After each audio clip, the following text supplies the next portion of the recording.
Bonjour. Bonjour. Alors, bruit... Un joli rouge. Ça fait rouge goulayant au nez aussi. Bordeaux. 1983. Ah si. Mais en plus, ça serait pas ridicule. On est à Saint-Émilion. Ça fait Merlot.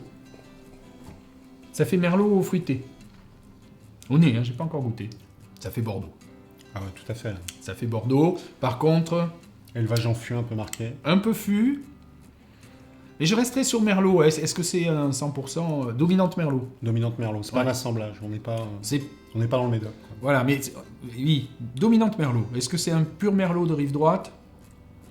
Ça manque un peu de tanin, mais pourtant il y a de la matière. Oui, Voilà. mais il y a un peu de fût. C'est pas très vieux. C'est pas très vieux. Je plutôt sympa à boire. Il y a un bel équilibre. Une bouteille plutôt sympa, je trouve. Un prix? Cette petite structure un peu graphite, là, j'aimerais bien lui donner le temps. Je me dis que c'est un vin qui mérite encore un peu d'attente. Alors du coup, si tu bois comme ça, c'est un peu facile, et ça vaut plus vers 10-12. Mais si vraiment je me trompe pas et que ça peut attendre un peu, ça vaut plus 14-15. D'accord. Un plat? Oh ben, faut pas se compliquer la vie. En l'état où il est là, un bon morceau de viande rouge grillée, tout simplement. J'irais plutôt sur une purée de poivrons, aubergines, une cuisine un peu des Balkans, Oui. à tartiner sur des tranches de pain grillé, ce sera parfait. Oui, on retrouvera certains arômes. Oui, je suis d'accord, ça le fait. Voire un vin qui accompagne tout le repas. Un Bordeaux. Saint-Émilion 2005, un Saint-Émilion Grand Cru 2005, c'est logique dans ce qu'on a dit, c'est quand même jeune. Il y a probablement une très grosse dominante Merlot, 100% Merlot même certainement. Ni collé ni filtré. Pour un 2005, il est quand même très jeune encore. Oui, bah c'est logique, un bon 2005, ça mérite d'être attendu. Effectivement, en voyant la bouteille comme ça, je me doute que le prix est un peu plus élevé.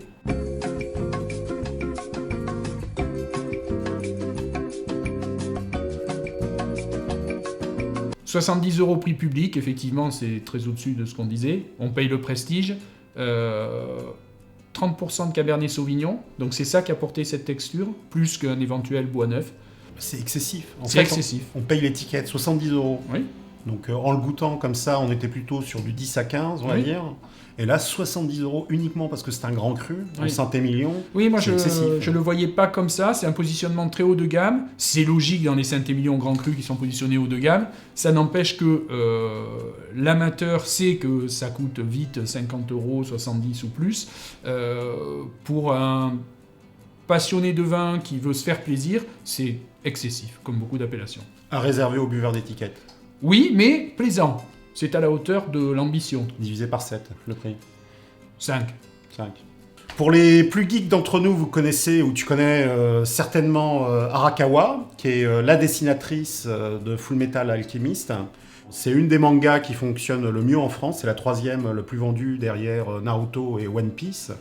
Et en fait, Arakawa vient d'une famille de paysans à Hokkaido au Japon, donc l'île la plus nordique, où encore au mois de mai, la terre est gelée, donc vous imaginez un peu les conditions.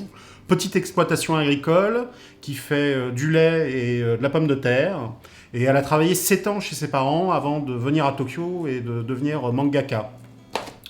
Son expérience de 7 ans, elle la raconte dans une manga hilarante qui s'appelle Noble Paysan, où elle présente à la fois le côté très pratique de la vie des paysans et des explications parfois techniques, et il y a aussi des côtés complètement délirants où elle part, elle est complètement starbée, et c'est super sympa à lire, super rigolo. Il y a un premier tome qui est sorti en novembre, second tome à suivre dans l'année 2014, je vous le conseille, Noble Paysan d'Arakawa.